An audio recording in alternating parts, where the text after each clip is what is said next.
Definisi 5.1. Misalkan S adalah subset atau himpunan bagian tak kosong dari himpunan bilangan real.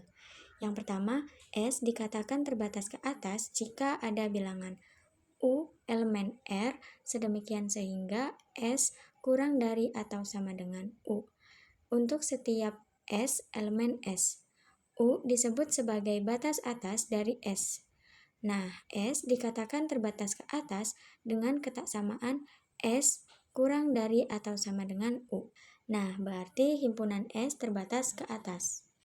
Sedangkan S dikatakan terbatas ke bawah jika ada bilangan W elemen R sedemikian sehingga W kurang dari atau sama dengan S. Atau bisa juga dibaca dari arah yang berbeda, yaitu S lebih dari atau sama dengan W.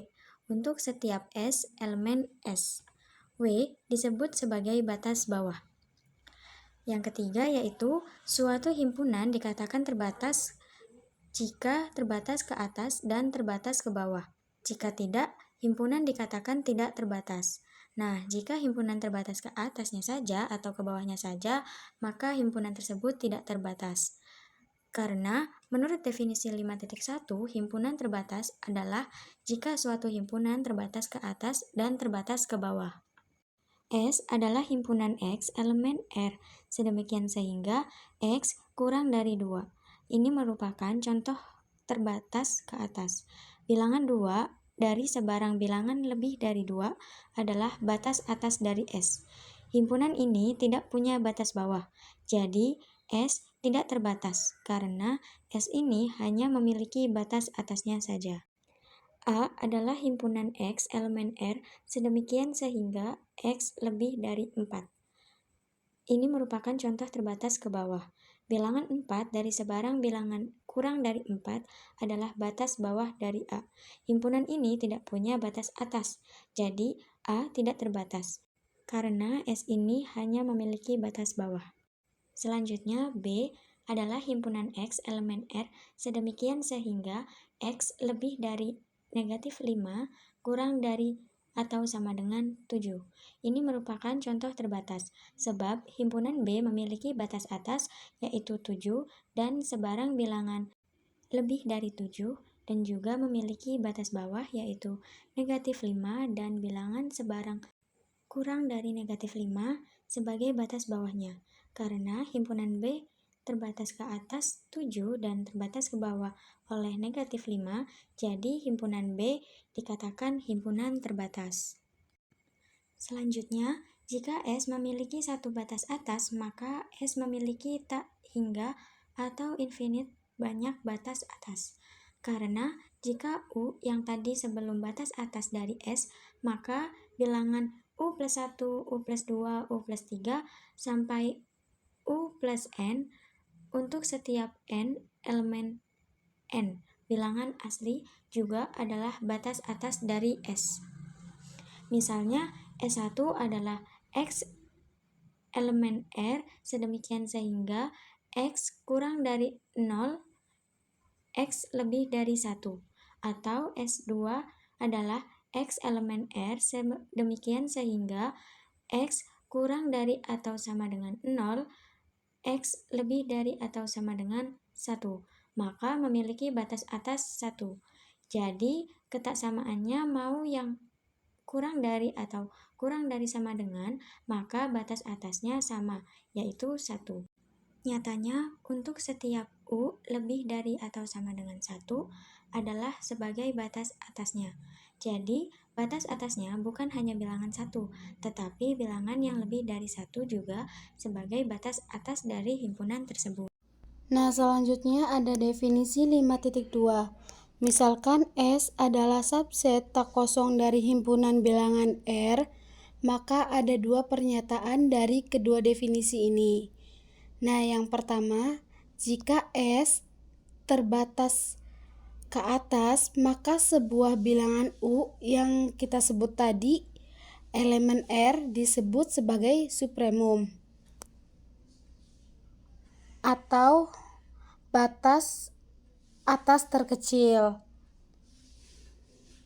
jika memenuhi dari S jika memenuhi. Nah, di sini ada dua syarat.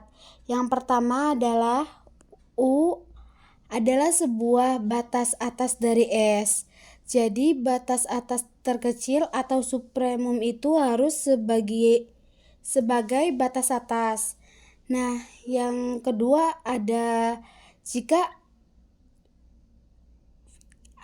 V sebarang batas atas dari S yang kita sebut tak hingga banyak batas atas, kita ambil salah satu sembarang batas atasnya. Maka sembarang batas atasnya itu V. Nah, maka berlaku U kurang dari sama dengan V.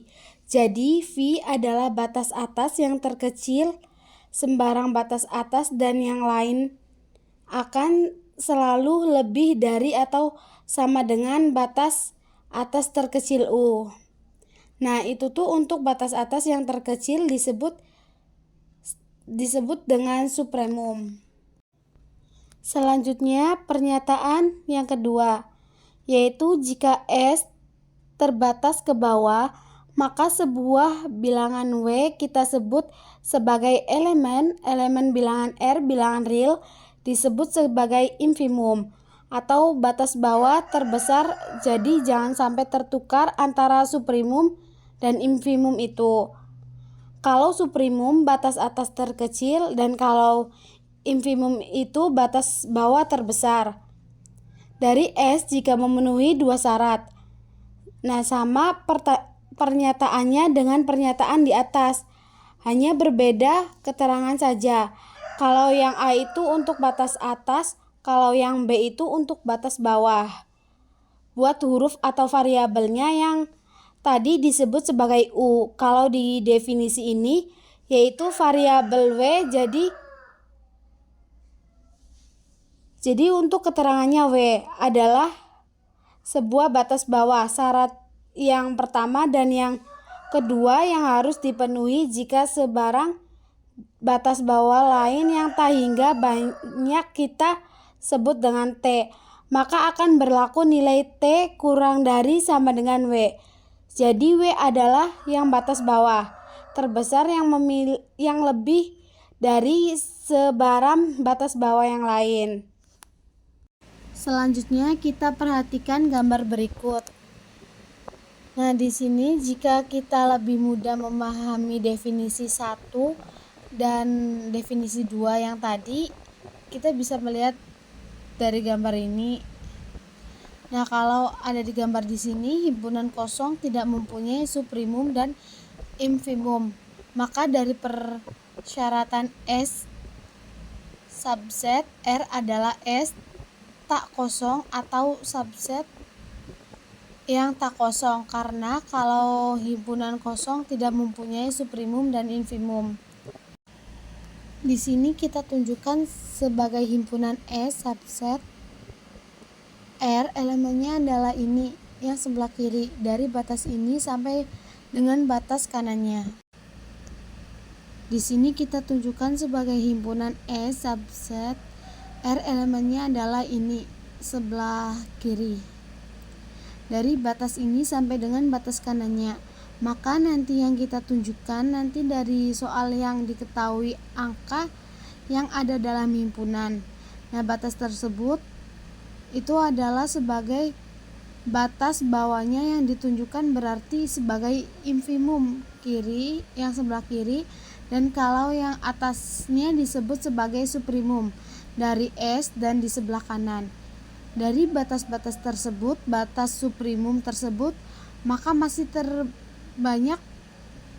terdapat banyak himpunan tak hingga banyak batas atasnya dari S sebelah kanan.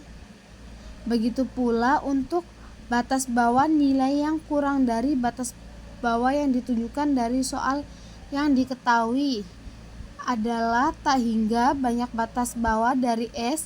Yang lain ini adalah gambaran dari definisi dari suprimum dan infimum. Oke, selanjutnya 5.3. Sebuah bilangan U, elemen dari bilangan R adalah supremum dari subhimpunan tak kosong S subset R jika dan hanya jika memenuhi kondisi tersebut. Kondisi yang pertama, S kurang dari atau sama dengan U untuk setiap S elemen bilangan S. Tidak ada elemen S, elemen dari himpunan S, bilangan S dengan U kurang dari S. Kondisi yang kedua, jika V kurang dari U, maka ada elemen S aksen, elemen dari himpunan S, sedemikian sehingga V kurang dari S aksen. Lanjut ke bukti. Kita dengan dari arah ke kanan, misalkan U supremum S, maka U batas atas S, yang artinya S itu kurang dari sama dengan U. Untuk semua S elemen bilangan S, karena U supremum S, maka V kurang dari U. Berarti V bukan batas atas S, yang berarti lagi bahwa terdapat S aksen elemen S, sedemikian sehingga V kurang dari S aksen. Kemudian arah kiri, misalkan U memenuhi kondisi 1 dan kondisi 2, hal ini menunjukkan bahwa U batas atas dari S. Jika V kurang dari U, maka kondisi yang kedua menunjukkan bahwa V bukan batas atas dari S. Dengan demikian, U supremum S. Selanjutnya ke contoh. Himpunan S ada bilangan X elemen R jika 0 kurang dari sama dengan X dan S kurang dari sama dengan 1. Buktikan infimum S sama dengan 0. Oke, kita buktikan karena 0 elemen dari R dan X lebih dari sama dengan 0. Untuk semua X elemen S, maka 0 merupakan batas infimum S. Jika V lebih dari 0, maka berdasarkan teorema aksioma urutan, A lebih dari 0, maka A lebih dari A per 2 lebih dari 0.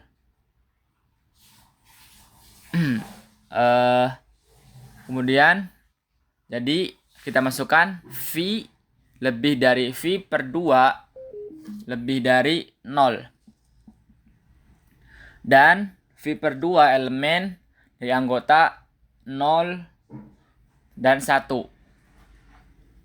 Jadi V bukan batas bawah S karena V lebih dari 0, maka dapat disimpulkan bahwa infimum S adalah 0. Selanjutnya, lemma 5.4. Diberikan S subset tak kosong dari R. Syarat dari tak kosong ini harus mutlak. A. U sama dengan sub S jika dan hanya jika untuk setiap epsilon lebih dari 0 ada X epsilon elemen S sedemikian sehingga kurang dari X epsilon. B. W sama dengan inf S jika dan hanya jika untuk setiap epsilon lebih dari 0 ada X epsilon elemen X sedemikian sehingga X epsilon kurang dari W plus epsilon. Selanjutnya bukti B, dari kiri ke kanan. Diketahui W sama dengan infimum S dan epsilon lebih dari 0. Karena W kurang dari W plus epsilon, maka W plus epsilon bukan batas bawah dari S. Oleh karena itu ada X epsilon elemen S kurang dari W plus epsilon. Jadi X epsilon kurang dari W plus epsilon. Selanjutnya kita buktikan dari kanan ke kiri. Diketahui yang di atas tadi yaitu X epsilon kurang dari W plus epsilon. Jika W batas bawah dari S dan memenuhi W kurang dari T, batas bawah sebarang kita sebut sebagai T. Maka ambil epsilon dengan kepositifan dari ketaksamaan epsilon W dikurangi T jadi T dikurangi W. Ambil epsilon sama dengan T dikurangi W, jelas epsilon lebih dari 0 dan diperoleh X epsilon kurang dari W plus epsilon. Lalu kita substitusikan epsilonnya dengan T dikurangi W. Jadi X epsilon kurang dari W plus dalam kurung T dikurangi W sama dengan X epsilon kurang dari T. Sehingga T bukan batas bawah dari S. Kesimpulannya, W infimum dari S. Nah, selanjutnya ada aksioma sifat lengkap R. Yang pertama ada sifat supremum. Setiap subbab himpunan tak kosong dari bilangan real yang mempunyai batas atas yang mempunyai supremum. Nah, yang kedua ada sifat infimum. Setiap subhimpunan tak kosong dari bilangan real yang mempunyai batas bawah mempunyai infimum. Nah, selanjutnya ada teorema 5.6. Diberikan S subset tak kosong dari R yang terbatas ke atas dan sebarang A elemen R, A ditambah himpunan S sama dengan himpunan A ditambah S adalah himpunan A tambah S elemen S. Maka berlaku suprimum dari A ditambah himpunan S sama dengan A tambah suprimum S. Nah, misalkan kita buktiin dulu. Misalkan U suprimum S, maka kita punya tak kesamaannya sesuai dengan definisi dari suprimum dari S kurang dari sama dengan U. U ini suprimum dari S. Untuk setiap U elemen S berarti batas atas dari S. Jika dan hanya jika ketaksamaan ini tidak perlukan dengan memberikan penjumlahan A di masing-masing ruas. Jadi dapatlah A tambah S kurang dari sama dengan A tambah U. Tambahan kedua ruas dengan A. Ketika mendapatkan ini, A tambah U batas atas dari A tambah himpunan S. Jadi batas atas dari berarti bicara himpunan jadi A tambah himpunan S.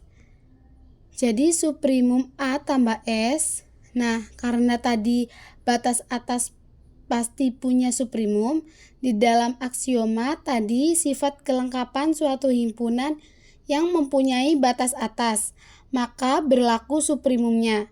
Suprimum A tambah S kurang dari sama dengan A tambah U karena A tambah U itu batas atas, maka suprimumnya A. Pasti akan ada di posisi lebih kecil karena suprimum itu batas atas terkecil. Jika V batas atas sembarang dari A ditambah himpunan S, maka dituliskan ketaksamaannya ini A tambah S kurang dari sama dengan V. Untuk setiap S elemen S dari ketaksamaan ini dengan cara sebelumnya. Masing-masing dari kedua ruas ini dikurangkan dengan A tambah S negatif A, jadilah S kurang dari F negatif A. Akibatnya V negatif A batas atas dari S. Jadi haruslah U kurang dari sama dengan V dikurangi A. Kenapa? Karena U adalah batas atas terkecil dari S. Ketika V adalah batas atas, pasti U adalah lebih kecil dari negatif A. Masing-masing dari ketaksamaan ini kita bisa tambahkan dengan A. Jadi didapat A tambah U kurang dari sama dengan V. Karena V batas atas dari sembarang dari pernyataan dari sebelumnya, maka berlaku dengan untuk suprimum A tambah S, A tambah U yang kita punya tadi berlaku untuk kurang dari sama dengan suprimum A tambah S. Jadi V-nya adalah batas atas dari A tambah S, maka ada suprimum A tambah S. Dari pernyataan 1 dan 2 kita bisa ambil sebagai satu persamaan. Jadi kita masih ingat teoremanya, jika A kurang dari sama dengan B, kemudian B-nya kurang dari sama dengan A, itu artinya A sama dengan B. Jadi didapatlah suprimum A.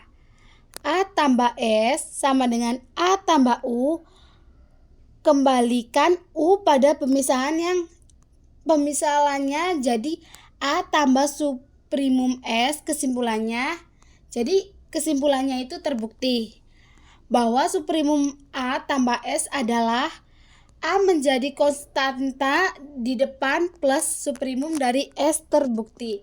Jadi persamaan ini terbukti. Selanjutnya bagian B. Diberikan subset tak kosong S subset R yang terbatas dan sembarang bilangan real lebih dari 0. Didefinisikan himpunan AS adalah himpunan AS dan untuk S itu elemen S.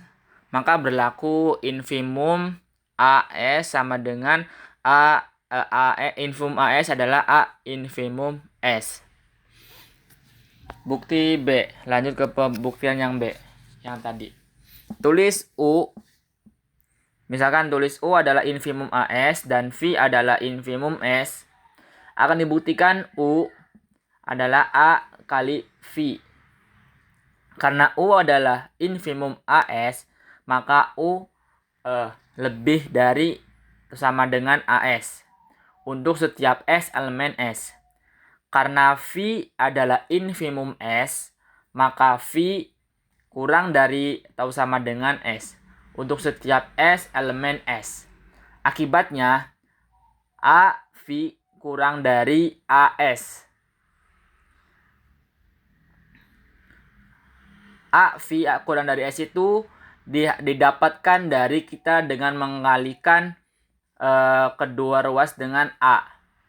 A dikali V kurang dari S dengan kurang dari A dikali S, jadi akibatnya A V kurang dari sama atau sama dengan AS. Nah, ini berarti AV merupakan batas bawah dari AS. Karena U batas bawah terbesar AS, maka AV kurang dari sama atau sama dengan U. Tuh kita mendapatkan persamaan yang pertama. Kemudian karena U kurang dari atau sama dengan AS, untuk setiap S elemen S, maka diperoleh U per A kurang dari S. Nah, di situ kita dengan membagi dengan 1 per A.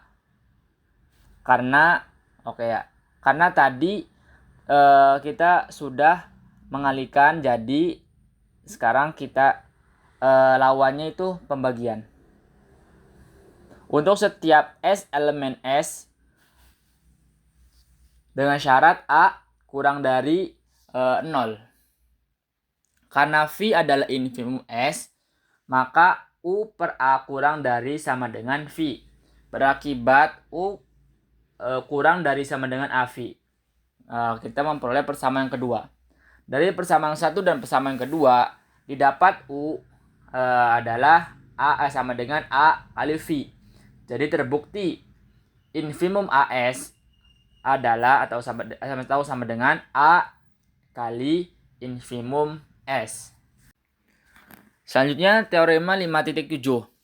Jika A dan B subset tak kosong R dan A kurang dari sama dengan atau sama dengan B, untuk semua A elemen A dan B elemen B, maka supremum A kurang dari atau sama dengan infimum B. Bukti. Ambil sebarang B elemen B, maka A kurang dari sama dengan B. Untuk setiap A elemen A. Artinya B merupakan batas atas A, sehingga supremum A kurang dari sama dengan B. Karena berlaku untuk setiap B elemen B, maka supremum A merupakan batas bawah B. Akibatnya diperoleh bahwa supremum A kurang dari sama dengan infimum B.